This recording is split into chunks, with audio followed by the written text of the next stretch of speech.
Andrew Philip Kehoe was an American farmer and treasurer of his township school board, notable as a mass murderer for killing his wife and 43 other people, and injuring 58 people by setting off bombs in the Bath school disaster on May 18, 1927. He committed suicide near the school by detonating dynamite in his truck, causing an explosion which killed several other people, and wounded more. He had earlier set off incendiary devices in his house and farm, destroying all the buildings, as well as killing 2 horses and other animals. Early life and education. Kehoe was born in Tecumseh, Michigan, among the younger of a family of 13 children. His parents were Philip Kehoe and Mary Kehoe. His mother died when he was 5, and his father remarried. Reportedly, Kehoe often argued with his stepmother. When Kehoe was 14, the family stove exploded as she was attempting to light it.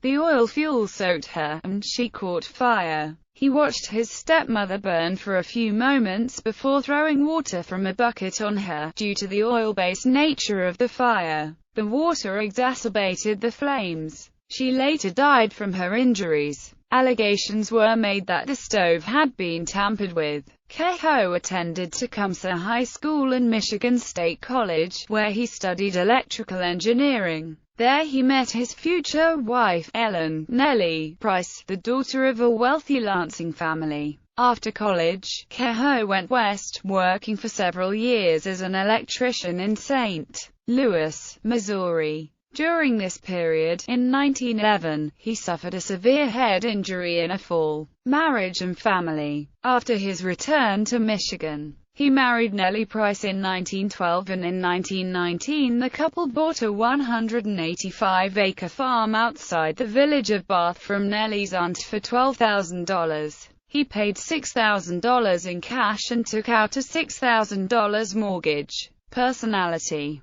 Kehoe was regarded by his neighbors as a highly intelligent man who grew impatient and angry with those who disagreed with him. Neighbors recalled that Kehoe was always neat, dressed meticulously, and was known to change his shirt at midday or whenever it became even slightly dirty. Neighbors also recounted how Kehoe was cruel to his farm animals, having once beaten a horse to death. At first the Kehoes belonged to the Catholic Church in Bath, but he refused to pay the church's parish assessment of members, and prevented his wife from attending. Kehoe's neighbors thought he preferred mechanical tinkering to farming. His neighbor M.J. Monty Ellsworth wrote in his account of the disaster, "He never farmed it as other farmers do, and he tried to do everything with his tractor. He was in the height of his glory when fixing machinery or tinkering. He was always trying new methods in his work, for instance, hitching 2 mowers behind his tractor. This method did not work at different times and he would just leave the hay standing. He also put 4 sections of drag and 2 rollers at once behind his tractor. He spent so much time tinkering that he didn't prosper." Bath Consolidated School Administration. With a reputation for thrift, Kehoe was elected treasurer of the Bath Consolidated School Board in 1924. While on the board, Kehoe fought for lower taxes and was often at cross purposes with other board members,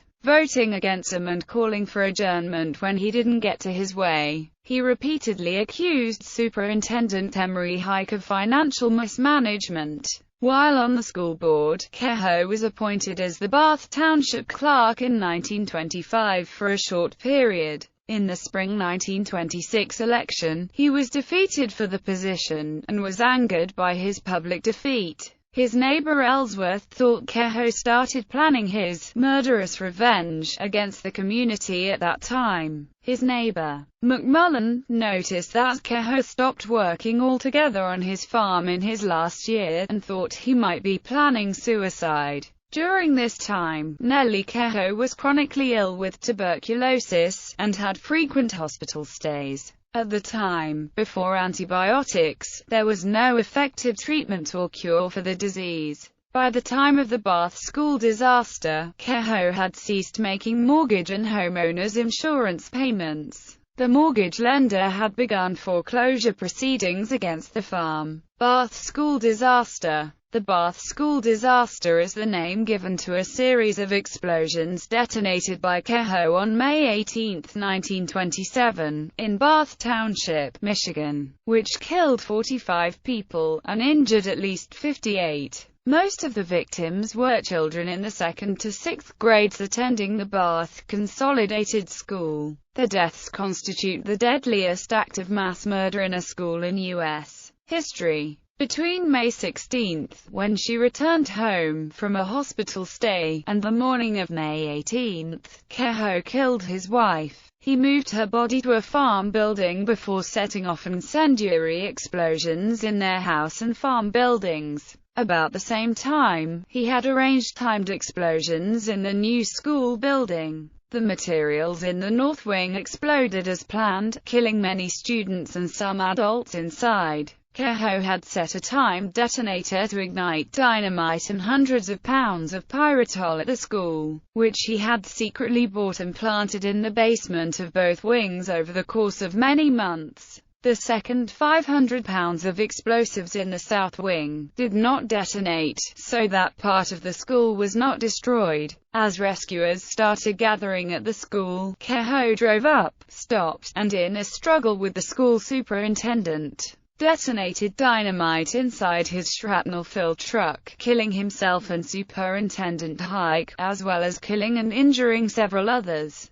During the rescue efforts, searchers discovered the additional 500 pounds of unexploded dynamite and pyritol planted throughout the basement of the school's south wing. These explosives, connected to an alarm clock that was supposed to act as the detonator, had been set for the same time as the other explosion. After the bombings, investigators found a wooden sign wired to the farm's fence with Kehoe's last message, "Criminals are made, not born," stenciled on it. When investigators were done taking an inventory of the Kehoe's estate, they estimated that, prior to its destruction, sale of the unused equipment and materials on the farm would have yielded enough money to pay off the Kehoe's mortgage. One of his sisters claimed Kehoe's remains and arranged for burial without ceremony in an unmarked grave at Mount Rest Cemetery in St. Johns, Michigan. The Price family claimed Nellie's remains and had her body buried in Lansing, under her maiden name.